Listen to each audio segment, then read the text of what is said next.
In a statement reacting to the Virginia Supreme Court's decision to block the state's newly drawn and voter-approved congressional map, the Democratic House Minority Leader Hakeem Jeffries says, quote, over 3 million Virginia citizens cast their votes in a free and fair election, yet the state Supreme Court has chosen to invalidate their voice, disenfranchise them, and violate their due process rights. The decision to overturn an entire election is an unprecedented and undemocratic action that cannot stand.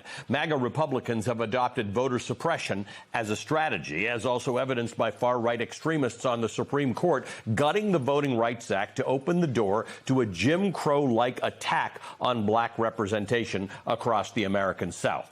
We are exploring all options to overturn this shocking decision, no matter what it takes. House Democrats will win in November so we can help rescue this nation from the extremism being unleashed by Donald Trump and Republicans. Our fight is not over. We are just getting started, end quote. The Democratic House Minority Leader Hakeem Jeffries of New York joins me now. Congressman, thank you for being with us.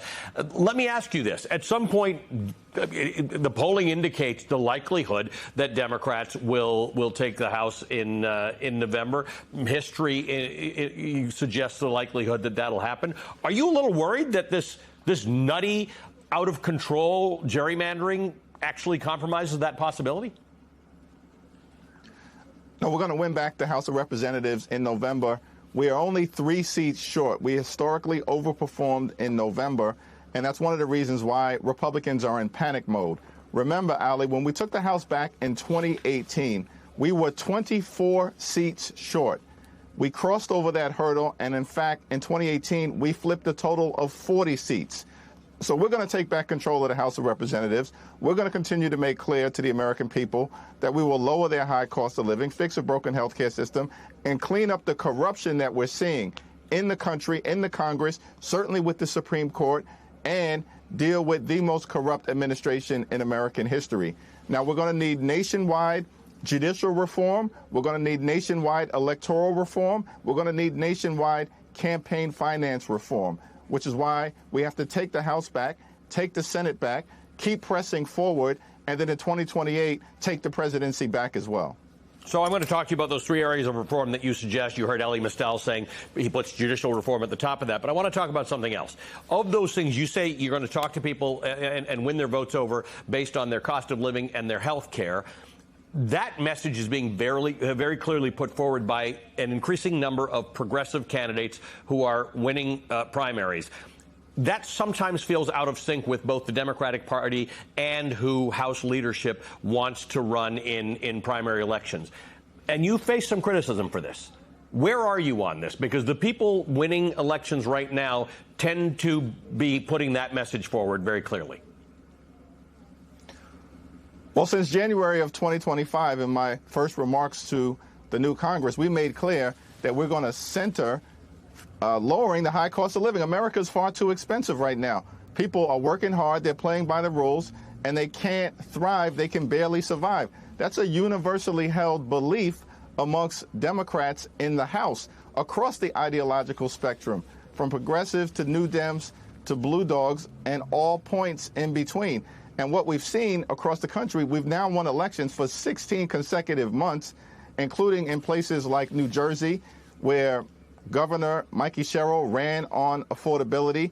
The New York City election, Zohran Mamdani ran on affordability. In Virginia, Abigail Spanberger ran and won on affordability. This is a universally held belief. I don't get involved in open seat Democratic primaries. We'll see who emerges, but the focus has got to be on winning in November, and that's what we intend to do. What about non-open seat primaries, challenges from progressives who say that establishment Democratic leadership has not moved fast enough and hard enough? Well, we're going to continue to defend every single House incumbent. Ultimately, however, it's going to be up to the people, and that's the reality of serving in the House of Representatives, the institution the framers designed to be the closest to the American people. We have only 2-year employment contracts. We've got to go back to the people every other year, and everyone is going to have to make their case to the individuals that they're privileged to represent. And that's what, they'll continue to do. And I've indicated whether it's a progressive incumbent, whether it's a blue dog, whether it's a new Dem, I'm going to support members of the House Democratic Caucus. And then we all have to come together to actually push back against this unprecedented attack on our democracy, unprecedented attack on free and fair elections, an unprecedented attack on black representation in the American South and all across the country, which is what the Supreme Court's decision in Calais has unleashed. Let's talk about that for a second, because you and I are from New York, we don't live, there's not a daily lived experience of Reconstruction and the end of it and Jim Crow laws. In the South, there still is. Like, people have either in recent memory or they still experience things like that. This is being described as like the end of Reconstruction. It's that serious. It took decades, 7 decades, to get out of that mess and get back to 1965.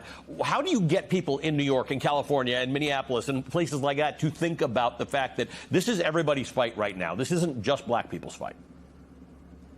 It's certainly everybody's fight. Listen, Dr. King once eloquently made the observation that injustice anywhere is a threat to justice everywhere. And that's the reality of what we confront right now. So it is everybody's fight to show up and stand up and speak up. Now, the American journey has always been characterized by moments of progress, followed by moments of backlash, and then a new generation of Americans have to show up, stand up, speak up, fight, get into good trouble to usher in an era of progress. We went from the progress of emancipation to the backlash of Jim Crow, the progress of the civil rights movement to the backlash of mass incarceration, the progress of electing Barack Obama to the backlash that has resulted in the elevation of Donald Trump, MAGA extremism, and this behavior that we're seeing coming out of the Supreme Court of the United States to throw the American South back into the Jim Crow era. So it's going to take an all-hands-on-deck effort, and everybody has a stake in preserving a multiracial democracy as part of the effort to preserve American exceptionalism as we move forward into our next 250 years. There's nothing that Republicans are doing now that's anything of a surprise, because they wrote it all down in a 922-page book that Donald Trump denied having anything to do with, and then they're implementing all of it. Should there be a Democratic equivalent of that? Should there be this is actually how we're going to fix all of these problems: judicial reform, electoral reform, nonpartisan redistricting, campaign finance, and everything else?